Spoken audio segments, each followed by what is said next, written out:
Tahun 2025 menandai babak baru dalam gelombang proteksionisme global saat Donald Trump kembali mencuat sebagai tokoh sentral dalam arah kebijakan perdagangan Amerika Serikat.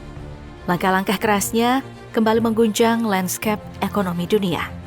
Ironisnya, negara-negara yang selama ini menjadi sekutu utama Amerika, Uni Eropa, Jepang, dan Kanada justru menjadi sasaran utama kenaikan tarif impor yang agresif.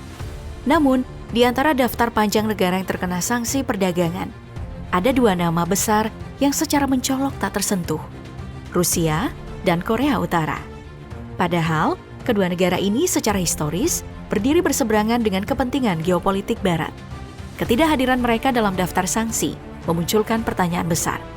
Apakah ini murni strategi pragmatis atau tersembunyi motif politik yang jauh lebih kompleks? Beragam spekulasi bermunculan untuk menjawab pertanyaan besar tadi.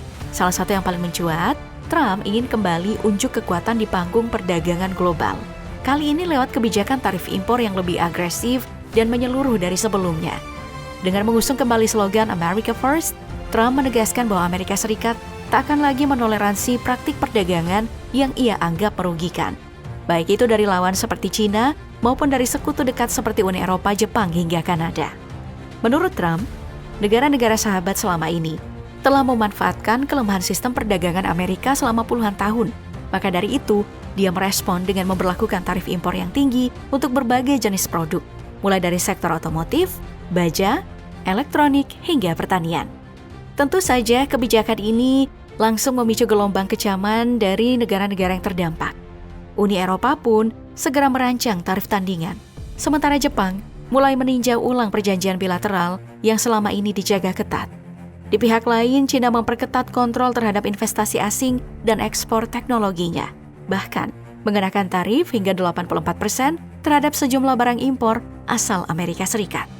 Walau Trump bersikeras bahwa langkah ini akan menghidupkan kembali industri manufaktur dalam negeri dan memangkas defisit perdagangan, dampak jangka pendeknya justru bisa berbalik arah, memperlambat laju pertumbuhan global, mengganggu rantai pasok internasional, dan meretakkan hubungan diplomatik dengan mitra strategis Amerika. Dan di tengah dunia yang masih diliputi ketidakpastian geopolitik, satu hal menjadi makin jelas. Bagi Donald Trump, urusan perdagangan bukan sekadar soal ekonomi. Ia memandangnya sebagai senjata politik, alat tawar-menawar dalam permainan kekuatan global. Namun tetap saja, dari daftar panjang negara-negara yang dikenai tarif, ada dua nama besar yang justru luput dari sanksi perdagangan, Rusia dan Korea Utara. Kita tahu, keduanya memang bukan mitra dagang utama Amerika Serikat. Tapi di balik itu ada hal menarik yang patut dicermati. Contohnya Rusia. Negara di bawah kepemimpinan Vladimir Putin ini tak termasuk dalam gelombang tarif baru, meskipun banyak negara besar lainnya terkena. Padahal, Rusia bukan sekutu ekonomi maupun politik Amerika. Hubungan Washington-Moskow justru kerap memanas, apalagi sejak konflik di Ukraina. Namun anehnya, Trump memilih tidak menjatuhkan tarif pada Rusia. Begitu pula pada Korea Utara. Negara ini jelas tak punya hubungan dagang berarti dengan Amerika. Volume perdagangan antar keduanya sangat kecil, bahkan nyaris nol. Mungkin ya itu alasan Trump tak memasukkan mereka dalam daftar, karena tarif tak akan berdampak besar secara ekonomi. Tapi tetap ada yang terasa janggal. Negara lain yang juga tak signifikan secara ekonomi, seperti Kepulauan Heard dan Kepulauan McDonald yang dihuni penguin, masih masuk dalam daftar tarif. Maka pengecualian terhadap Rusia dan Korea Utara tak bisa dianggap kebetulan. Selain keduanya, ada juga nih Belarusia dan Kuba yang tak tersentuh tarif. Namun, hanya Rusia dan Korea Utara yang paling disorot, mengingat peran dan posisi mereka yang sangat strategis di panggung global. Alasan resminya mengapa Trump mengecualikan Rusia dan Korea Utara dan dua negara lainnya tidak pernah diungkap secara gamblang. Tapi, ada beberapa kemungkinan yang bisa kita baca. Rusia misalnya, ada kemungkinan politik balas budi Trump untuk Rusia, terkhusus Putin, karena perannya di pemilu Amerika tahun 2016.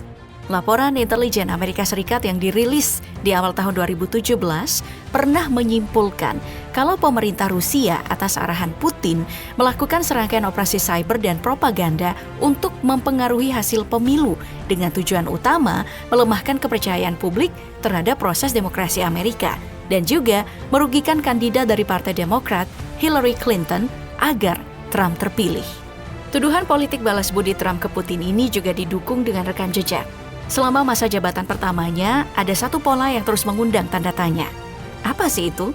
Trump dikenal sering mengambil pendekatan yang lebih lunak terhadap Rusia, seperti berulang kali menolak mengecam Kremlin secara terbuka dibandingkan dengan sekutu-sekutunya sendiri. Begitu juga dengan Korea Utara. Sejak masa jabatan pertamanya, Trump menunjukkan pendekatan unik terhadap Korea Utara. Dari saling ancam rudal nuklir hingga pertemuan-pertemuan diplomatik tingkat tinggi yang dramatis. Di Singapura pada tahun 2018 misalnya, dua pemimpin ini akhirnya duduk berdampingan yang belum pernah terjadi sebelumnya.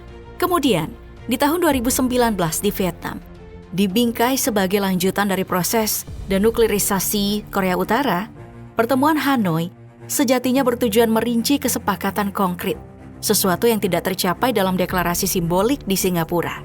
Meski diplomasi di Hanoi tidak berjalan juga sesuai rencana. Dan salah satu momen yang paling kontroversial dalam kepemimpinannya adalah bagaimana ia kerap melontarkan pujian kepada Kim Jong-un, pemimpin otoriter Korea Utara. Sikap Trump kepada kedua negara ini memunculkan kesan Amerika Serikat dikenal sebagai kekuatan superpower global yang berani, dominan, dan tak segan menekan negara-negara lain demi menjaga kepentingannya, tapi justru tampak hati-hati, bahkan terkesan segan ketika berhadapan dengan Rusia dan Korea Utara. Padahal jika menengok sejarah, selama puluhan tahun Amerika Serikat dikenal menjalin kemitraan erat dengan sekutu-sekutunya seperti Uni Eropa, Jepang, Korea Selatan, Kanada, dan Australia.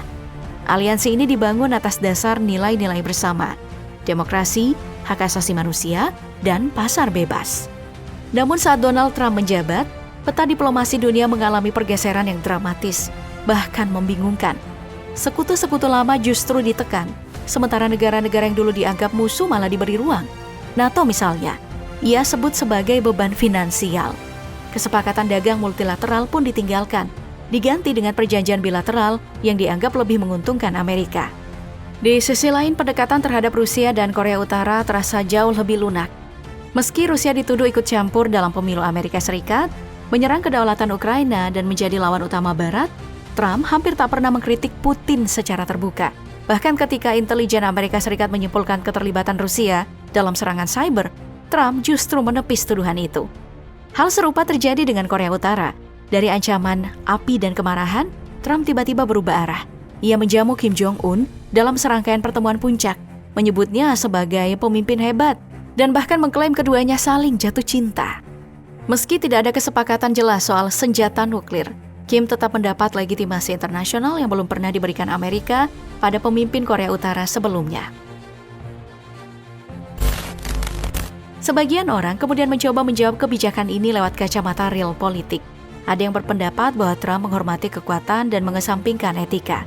Sementara yang lain melihat ini sebagai bentuk diplomasi personal yang lebih bertumpu pada hubungan antar individu daripada kerangka institusi resmi. Namun bagi banyak analis, arah kebijakan ini justru dianggap merusak pondasi dari aliansi global Amerika. Pergeseran ini dinilai membuka celah baru bagi ketidakstabilan geopolitik yang lebih luas. Di tengah tatanan dunia yang semakin tidak pasti, pertanyaan besar pun tetap menggantung. Apakah Amerika Serikat masih bisa dipercaya oleh sahabat-sahabat lamanya ketika sikap terhadap lawan justru terlihat lebih bersahabat dibanding perlakuan terhadap sekutu? Wajar jika kepercayaan mulai runtuh. Apakah Trump benar-benar gentar menghadapi dua kekuatan ini? Atau justru ada strategi tersembunyi di balik setiap langkahnya?